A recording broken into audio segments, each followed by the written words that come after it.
आतापर्यंत मुलींच्या मोफत शिक्षणाबद्दल जे काही आश्वासन दिलं होतं चंद्रकांत दादांनी, आज मला चॉकलेट देऊन गेले ते. तशीच ते योजनेचं चॉकलेट त्यांनी दिलं होतं जे पोकळ ठरलं.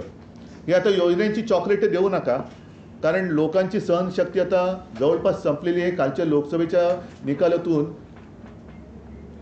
त्यांना जरी कळलं नसेल तरी आम्हाला कळलेलं आहे.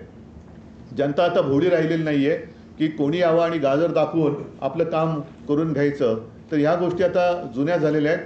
तर ही योजना आणणार असाल तर त्याची अंमलबजावणी उद्या जर का काही घोषणा करणार असाल, जर कर्जमुक्ती करणार असाल, लाडका बहीण लाडकी, लाडकी बहीण लाडका भाऊ, हां दुसरं लाडकी बहीण आणि लाडका भाऊ ही योजना आणल्यानंतर कृपा करून त्याची अंमलबजावणी सुधीर मुनगंटीवारांकडे देऊ नका.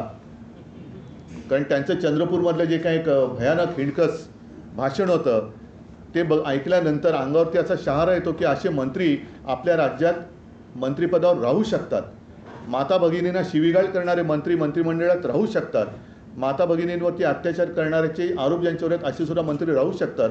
तर अशा मंत्र्यांकडे त्याची आणि आता 2-3च महिने राहिलेत म्हणा, पण अशा व्यक्तींकडे याची अंमलबजावणीची जबाबदारी देऊ नका. हीच एक माझं सांगणं आहे. ते जे नरेटिव्ह हा शब्द आणल्याने तो हाच नरेटिव्ह आहे. एक तर तुम्हाला सगळ्यांना कल्पना आहे की माझ्या काळामध्ये करोना होता. एकाच बाबतीमध्ये जेव्हा आम्हाला पेपर फुटीची शंका आली तेव्हा ते आम्ही ताबडतोब ऑनलाईनचा तो विषय होता, आम्ही रद्द करून परत परीक्षा घेतली होती. पण त्यानंतर परीक्षा कोणत्या झाल्या की ज्याच्यात पेपर फुटले. तर हे खोटं नरेटिव्ह म्हणतात ते यालाच म्हणतात.